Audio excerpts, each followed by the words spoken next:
morning. Good morning and happy Friday, our first Friday of the NFL season. So I'm glad to see people in their Bills attire. Excellent.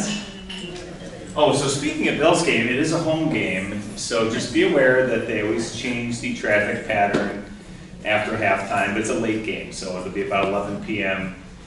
Was it? The sign said 11, it might be before that, where traffic is only going to go west to east. So just plan for that if you're going out late on Sunday night. Everybody here will be in bed. Everybody will be sleeping. Good. All right, I just have, before I hand the mic back off to Allison, I just have a star to give out. So I haven't done one of these in a while, and a star is for anyone who goes above and beyond. They do something a little extra special, and it's nice to recognize them. All of the employees of Foxrun are amazing. They do a great job, but we like to kind of embarrass people who go above and beyond. So Tina, can you come up? So this is long overdue. Sometimes we talk about stars in our staff meetings, and it's either somebody's not working Friday, or I'm not here, or Allison isn't here, and it takes a little while to give them a star. But way back when we had our summer concert series, it was Tina's idea to do the hot dog sale and to do it for charity. And I'll have you know that hot dog sale raised about $1,500 for charity. So, great idea. But not just for that, the Dine and Discover series has been a home run. I know we've always tried to do some things to get to our culinary center and bring more people in. And this new series that you've developed has really brought in a bigger crowd and created new energy. So thank you for your great ideas. And every time I walk by, she's always smiling. I don't know if it's because the boss is walking by, but she always looks like she's in a good mood and there's no pressure, and I know she works very hard over in our health center. So thank you very much. Here's your star. Did you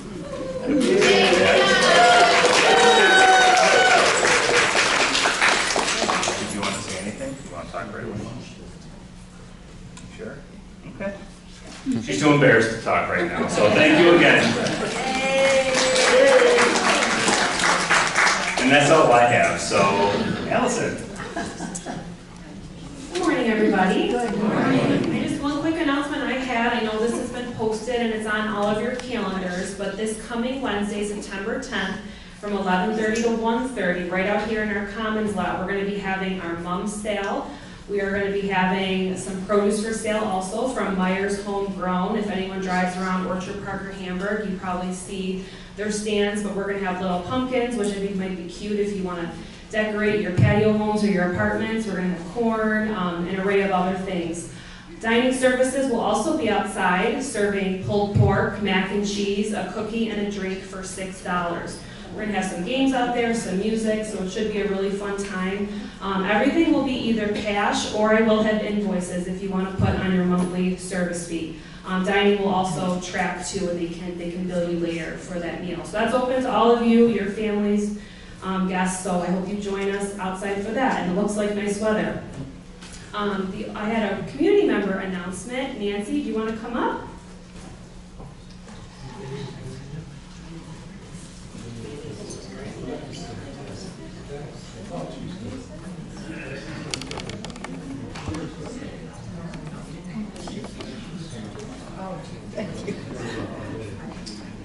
Okay, this is a save the date announcement. Friday, October 24th, right here in the Maloney Center, we're going to have an auction to benefit the Employee Appreciation Fund. The auctioneer is coming straight from the halls of Sotheby.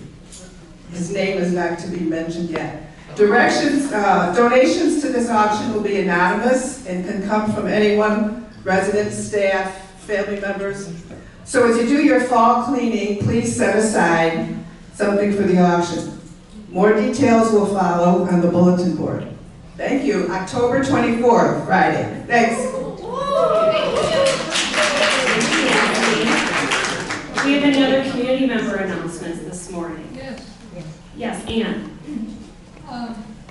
The Foxrun book discussion, I am missing one book that I need to take it back immediately, and I'm missing one book and I have to take all of them back or pay for it.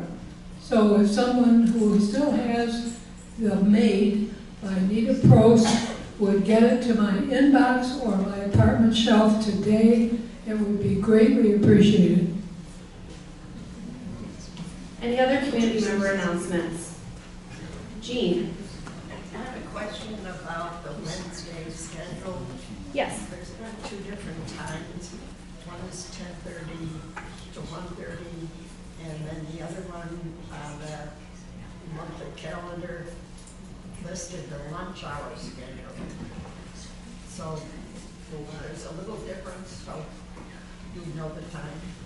So just to clarify for the event for Wednesday, well, the bistro will be open normally for lunch, the hours, but the event runs 11:30 to 1:30. That should be in the activities calendar and the flyers hanging everywhere. So that's outside 11:30 to 1:30, just to clarify. Thank you, Jean. Sue? I have a question for Bill. Do we have an October groundbreaking date? Yay.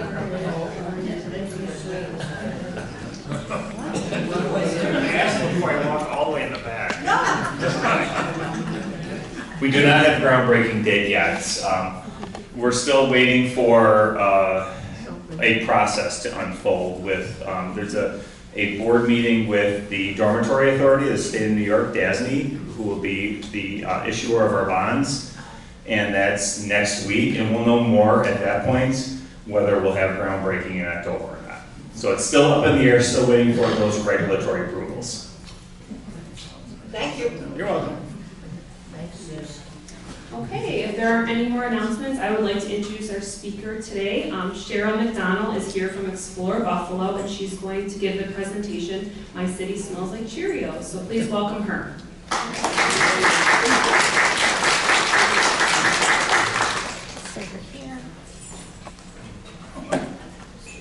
Thank you. I'm going to start actually with a couple of questions.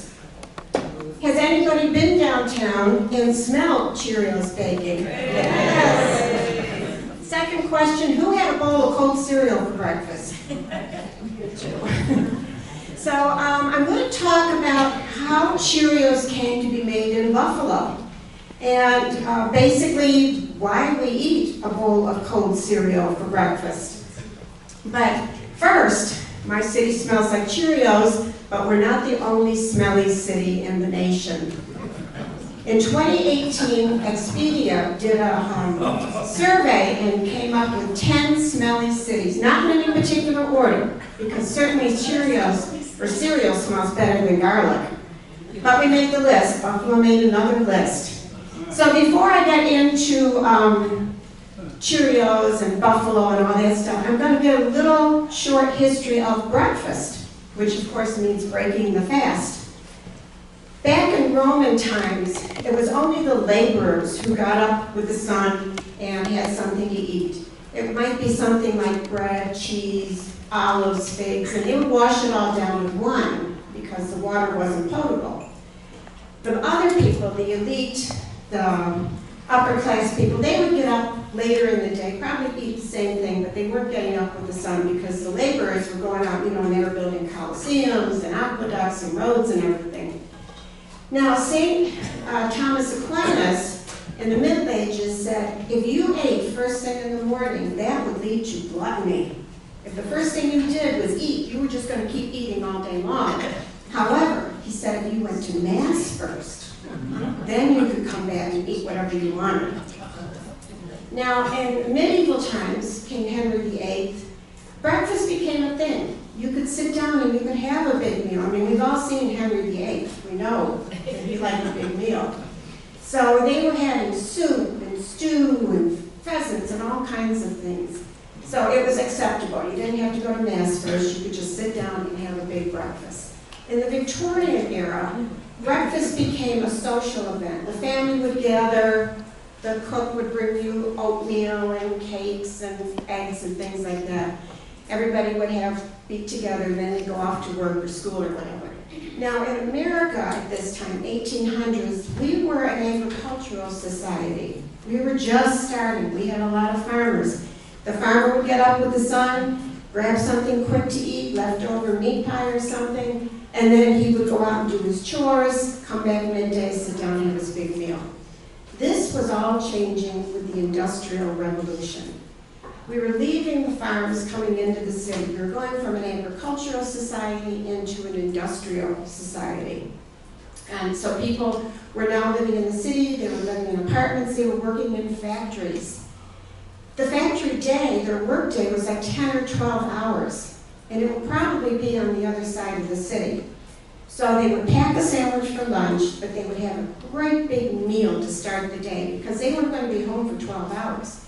So they would have potatoes and meat and eggs and bread and all kinds of stuff and go off to work. The problem was they weren't doing heavy labor like the farmer was doing. They were probably standing in one place doing tasks over and over piecework. So this led to a couple of problems. People were also in offices, just sitting in an office all day, but they still had a great big breakfast. This led to obesity and dyspepsia. Dyspepsia, of course, is indigestion. We had tummy problems. But we also had patent medicines at this time, and they go, oh, we got a pill for that. So you take this pill, you can eat whatever you want, and you won't have stomach problems. You'll still be obese, but you won't have stomach problems. Well, this led to another problem because some of these pills were completely harmless. They were flavored sugar syrup and things like that. But some of them had opium, cocaine, alcohol, and cannabis. In fact, opium was prescribed for infants that were teething or colicky. You know, just give them a little shot and they'll be fine. Well, now this led to a movement. This led to the clean living movement. This movement promoted vegetarianism, exercise, hydrotherapy, drinking a lot of water, and fresh air. All good stuff. They also said we should abstain from alcohol and tobacco, spices and chocolate, coffee, tea, and drugs, of course. This movement also had a very heavy religious overtone. It was started by the Seventh-day Adventists, started by James and Ellen White in Battle Creek, Michigan. And Ellen played a pivotal role in the development of cereal, which we'll see in a couple of minutes. So the Seventh-day Adventists also felt that, I have to read this to be sure, believed that boring food equaled a clean soul, and bland food prevented carnal sins. Oh. Now, over in New York State, in Onondaga County, was James Caleb Jackson. He went to the Polytechnic Institute, got married at age 19 to Lucretia Brewster, and settled into the farm life in Mexico, New York, a little town called Mexico. The problem was James was not a big, strapping, healthy farm boy. He was kind of frail. He had indigestion problems, even though we can see he wasn't obese. But farm life became too much for him. So at the age of about 30, he quit farming and became a journalist. And he ran the Albany Patriot newspaper, which was an abolitionist newspaper. And their home actually was a stop on the Underground Railroad. A few years later, James just couldn't handle that even. He was so sick he couldn't handle being a newspaper man. This led him to the Gleason Sanitarium in Elmira, New York. This was run by Drs. Rachel and Silas Gleason. Dr. Rachel Gleason was only the 4th female medical doctor in the country. And they believed in a water cure. They believed in drinking a lot of water. They believed in taking a lot of baths, hot and cold baths, being sprayed with water, being wrapped in a cold, wet blanket, anything to do with water. They also believed in a vegetarian diet, exercise, fresh air, all good stuff. This actually worked for Jackson. And he got better. And he also decided to go back to school. He went back to Central Medical School in Syracuse, New York, and became a doctor himself. So then Gleason and Jackson opened up a new place called the Glen Haven Water Cure. This was on the southern tip of Skaneateles Lake. He ran this for a few years, and then he opened his own place in Dansville. Dansville was very popular at this time. They had mineral springs and all that stuff. So people were going here for the cure. They were going there from Albany, New York, all around the state, all around the East Coast. The first thing Jackson did was change the name to the Jackson Sanatorium. Now the Gleasons had a sanitarium. He has a sanatorium. The difference is just in the words. They both come from Latin words, sanatorium, sanare, to heal, sanitarium, sanitas, health. And we'll see another one in a bit that also was a sanitarium. Jackson also added little cottages, so people could come here for a week, a weekend, the whole summer. It was very popular. He treated about 20,000 patients. One of his patients was Clara Barton. So we know Clara Barton, she was a nurse in the Civil War. After the war, she went over to Europe. She toured around Europe. She went to Sweden and studied the Red Cross there. She came back to America, toured around America. Well, by this time, she was exhausted. So she went to the Jackson Sanatorium to recover, to get her energy back, loved the whole area, bought a house there. And she made Dansville the first chapter of the American Red Cross. So she just loved that place. Now, what does this have to do with cereal? Well, Dr. Jackson wanted a convenient, healthy food for his people to eat first thing in the morning. So they could sit down and they could have a bowl of cold cereal. And he came up with granola. And this was 1863, the first manufactured cold cereal in the country, in Dansville, New York. It consisted of graham flour, which is a rough wheat flour. He would mix it with water, roll it out, bake it, break it up into little chunks, and voila. The problem was it was like stones. You couldn't eat it, the grain juice. But if you soaked it in water overnight, it was edible. And it was still nutritious, and it was still convenient. So this was our first cold cereal, and he called it granola. And you didn't have to be a patient there. You could just go over to Dansville and buy a box. You could even have it mailed to you, like Amazon. Cold cereal. Now, they had a fire. Fires were very common in big wooden buildings in those days. And his son, by this time, was also a doctor. So Dr. Jackson Sr. retired. Dr. Jackson Jr. took over. The building burned down, and Junior built a new building. Absolutely fireproof, fog-free, and malaria-free. And he kind of changed the program, too. He had speakers come in. You wouldn't go there just to take a bath and have some granola. You would go there for education. He had classes on nutrition and exercise and things like that. So it was very, very popular until about 1914. When trends changed, people were going off to take a bath and eat granola, and they went out of business. It was an army hospital for a while, a psychiatric hospital. Somebody tried to make it into a health resort again, and then a hotel. Finally, it closed in 1954, and it's been like this ever since. So it has a fence around it, and apparently you can see it from the road, but you can't get to it. Now, I mentioned Ellen White, Seventh-day Adventist. She went to visit Dr. Jackson's sanatorium, liked what she saw, his whole program, had some granola, went back to Battle Creek and started her own place, the Western Health Reform Institute. So she ran this for a few years, and then she decided she needed a couple of people to help her. She needed a bookkeeper, and she needed a superintendent. So she hired two people from the congregation, Seventh-day Adventists, and they were the Kellogg brothers. William Keith, or W.K. as he was known, and John Harvey Kellogg, doctor. The first thing they did was change the name to the Battle Creek Sanitarium. Dr. Kellogg also went over to Dr. Jackson's place to check it out, and had some granola. He came back and started working on his own recipe. And he actually improved it quite a bit. It consisted of oats and nuts and honeys. It didn't have to be soaked overnight or anything. But he called it granola. Dr. Jackson said, no, that's my name. Dr. Kellogg said, fine, I'll change a letter. And he called it granola. And that's what we call it today. So they also expanded, built a great big building. It also burned down. And the following year, they rebuilt this huge building. They also made it a hospital. So the two buildings at an angle in the back, those are the hospital, and the rest of it is for treating patients. Dr. Kellogg was a very quirky man.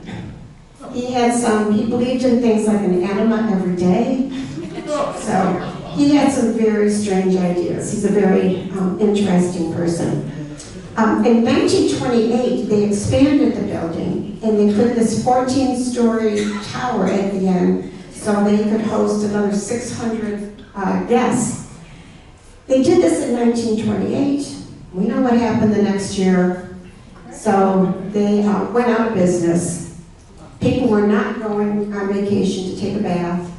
And if you could afford it, very bad optics. Because they had guests here like Thomas Edison, Henry Ford, Mary Todd Lincoln went to the original one. So, but it just did not look good if the country couldn't put food on your table and you were going on vacation to take a bath. So, thankfully, this building is still there. It became an Army hospital again, and then in 1953, it became a federal government building, and it still is. So this is what it looks like today. It's still being used, hasn't been abandoned or demolished, so that's a very good thing. Now, one of the patients there was Charles William Post. Mr. Post, he was an inventor, he was a salesman, he managed a couple of general stores, he had his fingers in many, many things.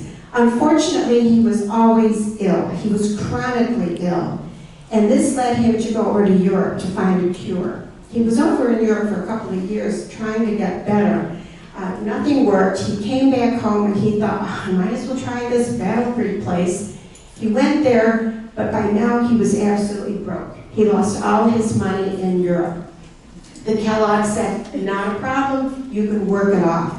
They gave him a job in the kitchen where the recipes are. So a year later, he's gone. Some say he got kicked out for stealing the recipes. Some say he felt better, so he left. But within a year after he left, he opened up his own place, and he called it La Vita Inn. In Battle Creek, Michigan even. And the La Vita Inn addressed not only health problems, but mental health problems. Because Charles William Post had also had a couple of very bad mental breakdowns. So he understood mental health, and he was addressing both at his place. 5 years later, he opened up his own cereal company and called it Postum Cereal. His first product was Instant Postum, which was a coffee substitute because you could not have coffee in these sanitariums. Then he made grape nuts, which didn't have grapes in it and didn't have nuts in it. But it had a fruity aroma flavor, smell to it, and it was crunchy, like nuts. So he called it Grape Nuts. He became very, very successful, very, very wealthy. Unfortunately, never got healthy. And in 1914, at the age of 60, he committed suicide. He was sick his whole life. This left his one and only child, his daughter, Marjorie Meriwether Post, the president of Postum Cereal and the richest woman in America. So Marjorie had 4 marriages. One of them was to E.F. Hutton. And Marjorie and E.F. went about buying other companies. They bought Hellmann's Mayonnaise, they bought Jell-O, they bought Maxwell's, Birdseye. They just bought up all of these food companies and created General Foods. Marjorie also had many homes. Probably the one most famous is Mar-a-Lago.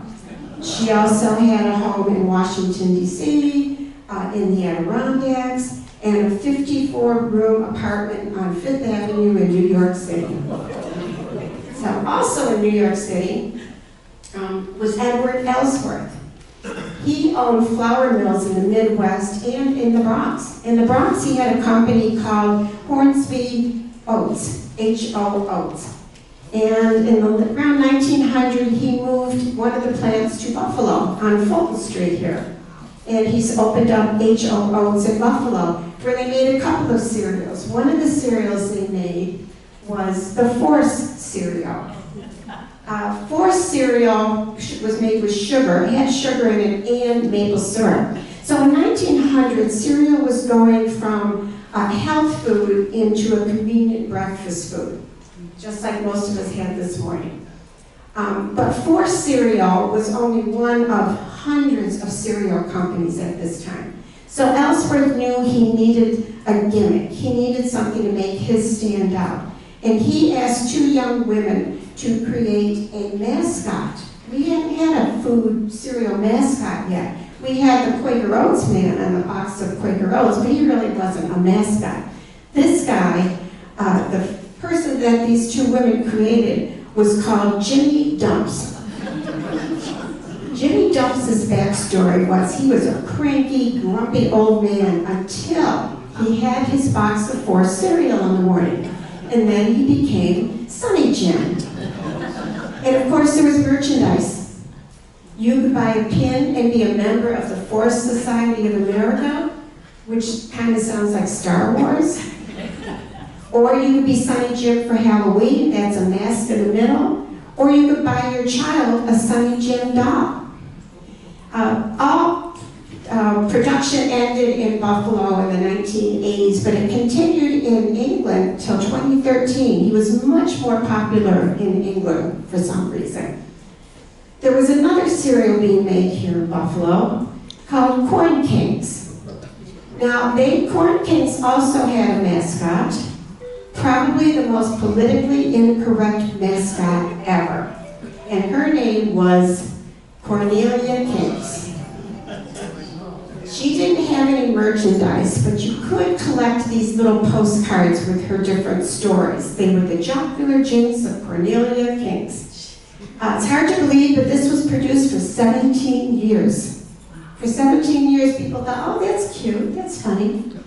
So it ended in the 1980s when production left Buffalo, went to Iowa, and then in early 1900s, he declared bankruptcy and moved back to New York City. So it was made in Buffalo. The H.O. Oats Company took over for a few years, and they built these silos. I think if we're a certain age, you've probably seen those silos down on Fulton Street. They were there for a few years. Then the company left Buffalo. It was sold to a tire dealer, and he used it for storage. Then there was a fire. They were empty for 18 years, and finally they were demolished in 2006 to make way for the casino. So if you've been there and you've seen the casino, that's where the H.O. Oats silos once were. Now, another man who got into cereal in a very roundabout way was Henry Perky. Henry Perky was born in Ohio. He was an inventor, he was a school teacher, he was a lawyer. He had 51 patents. He invented the first steel railroad car, and he wasn't even a Nebraska senator. And it was when he was in Nebraska having breakfast in the hotel restaurant one morning, probably having bacon and eggs and potatoes like every other man in the room, he noticed a man next to him had a bowl of creamy white stuff. And he said, "What you eating there?" And the man said, "Oh, it's cream, it's mushed up wheat with cream." He said, "My doctor said I should eat this 3 times a day because I have digestion problems." Well, Perky also had digestive problems, but what really interested him was the mechanics of how to create a machine that was going to produce cereal food. Now, we already had machines that were doing that because this man was eating some. But Perky, being an inventor, thought of an improvement. How can I make a better machine? And he came up with this patent that we see here. So he had a friend in Watertown, New York, who was a mechanic, William Ford, no relation to Henry. He called William, he pitched his idea, William said, "I'm in." And the two men moved to Denver, Colorado, and started, I gave it away. Started the cereal machine company. So the idea was they were going to manufacture this. They weren't going to manufacture the cereal. They were going to make the machine, sell it to other manufacturers. They would take over the cereal. But to sell their machine, they needed a sample of the end product. What can this machine do? And the end product became much more popular than the machine because the end product was this little whole wheat mattress. So they switched gears. They said, all right, we're just going to make this little whole wheat mattress and sell that. The heck with the machine. And they moved to Boston. They renamed the company to the Shredded Wheat Company and started making these little mattresses and selling them to restaurants. They weren't selling them to the public yet. So they opened two bakeries in Boston to make these. And Perky created a cookbook that had 232 recipes making or using shredded wheat. And you can find this online if you really dig around and you want some of the recipes. They're on there. He called his book The Vital Question because he said the vital question is what are we doing to maintain our health and live a healthy lifestyle? He also said that wheat was the most perfect food that was ever devised for the nourishment of man. Well, in 1901, he heard about an inexpensive process of power for baking in Niagara Falls. So he came to Niagara Falls, he built this building, which at that time, this is around 1900, cost $2 million. And he called it the Palace of Light because it had 844 windows. The grounds were created by Frederick Law Olmsted's sons. So he had a tennis court, he had a playground, it was a beautiful, beautiful place. And because it was in Niagara Falls and there were a lot of tourists, he opened it up for tours. And this is the inside. He said it was the finest, cleanest, most hygienic food factory in the world.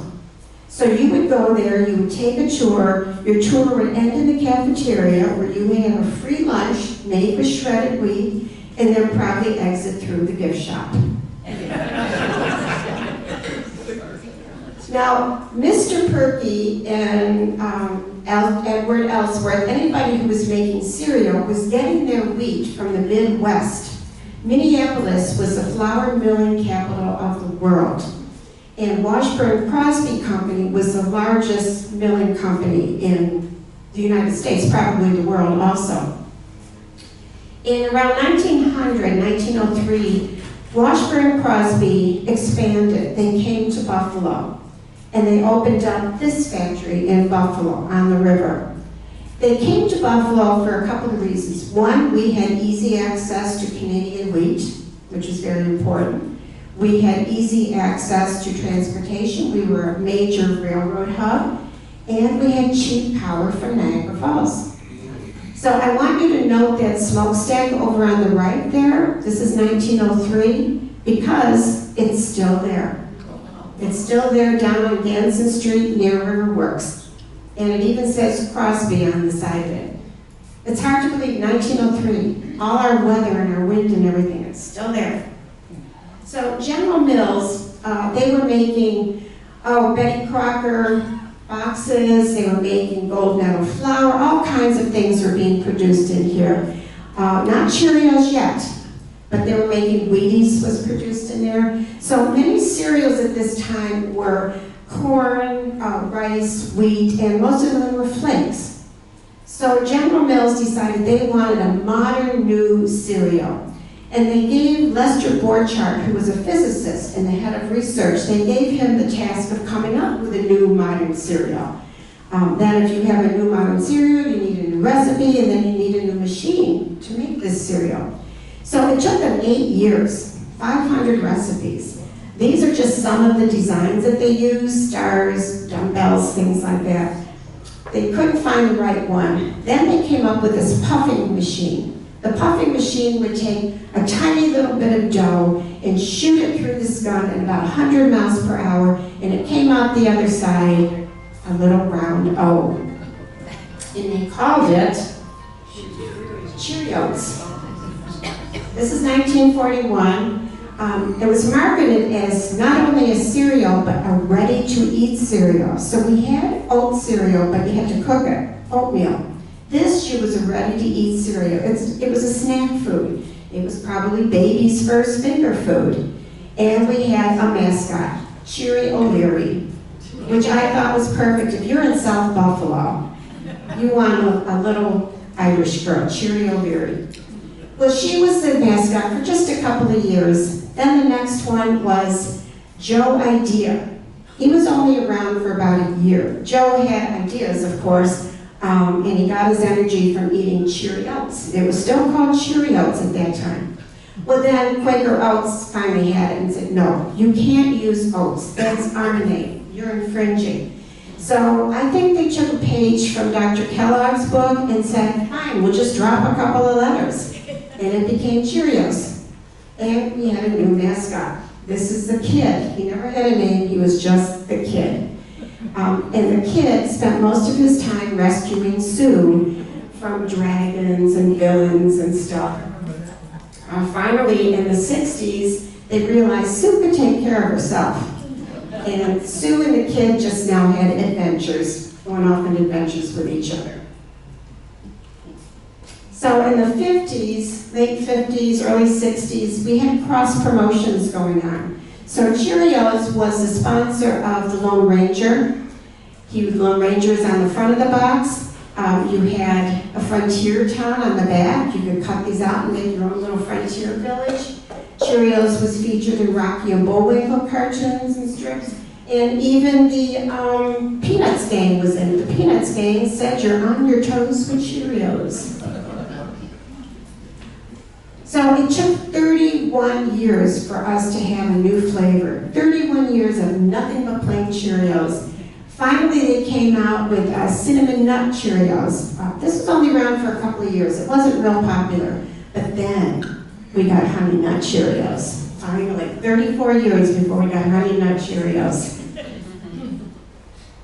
Now, just a few years ago, a couple of years ago, the Buffalo plant received a $26 million grant for upgrading. And then they changed the recipe to gluten-free. So now we've got gluten-free corn checks and gluten-free Honey Nut checks being made here in Buffalo. Cheerios have been the number one selling cereal in the country for decades. Honey Nut Cheerios is number 2, and Lucky Charms is number 7. Lucky Charms is also made here in Buffalo. Some people say they can tell the difference if they're making honey or they're making Cheerios or Lucky Charms. They say Lucky Charms is sweeter. I don't know. It's been here since 1964. It was the first cereal that had marshmallows in it. So today, we started out with 1. Today there are 26 products, Cheerios products. The ones in red are seasonal. You won't see them all the time, like what we have here. What is this? Pumpkin spice. This is seasonal. You can get that at Aldi's. So there are many different ones. I think at Christmas they usually come out with cinnamon Cheerios. So there are 26 different products now. Now, are your cereals made in Buffalo? Very easy to find out. Look at the top of the box. If it says BU, it's made in Buffalo. So some fun facts, of course, we're the oldest. The plants that were in Minneapolis are no longer in production, so that makes the one here in Buffalo, 1903, the oldest. We make 28% of the world's Cheerios. Of course, they go all around the world. 62 million boxes come out of Buffalo every year.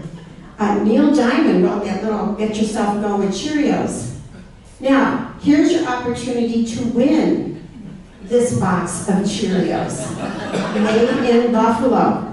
If you can tell me how many Cheerios are in this box.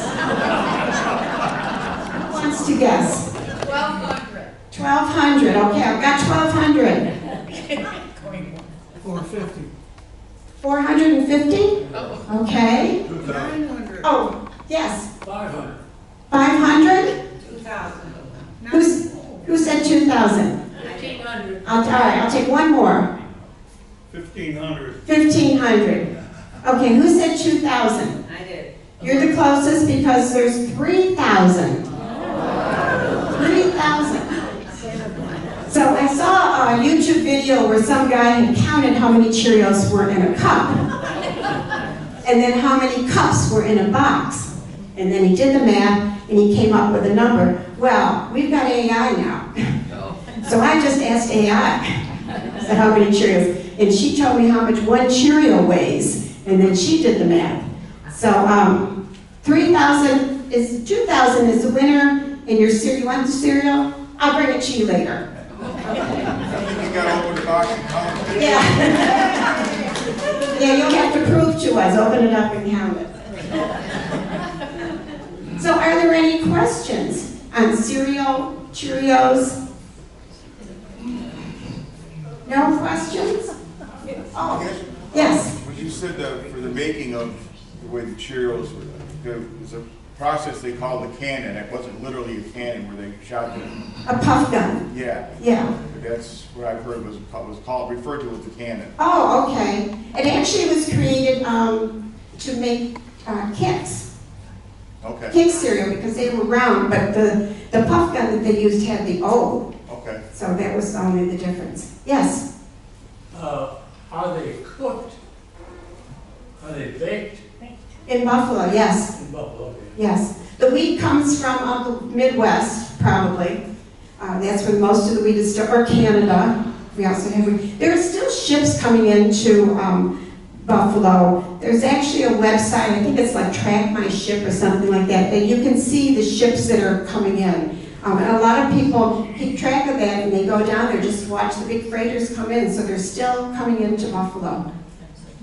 Anything else? Yes? Does the Cheerios have a patent? Does the other cereals that are round made the most? Well, I mean, there are genetic ones. I've seen them at Wegmans.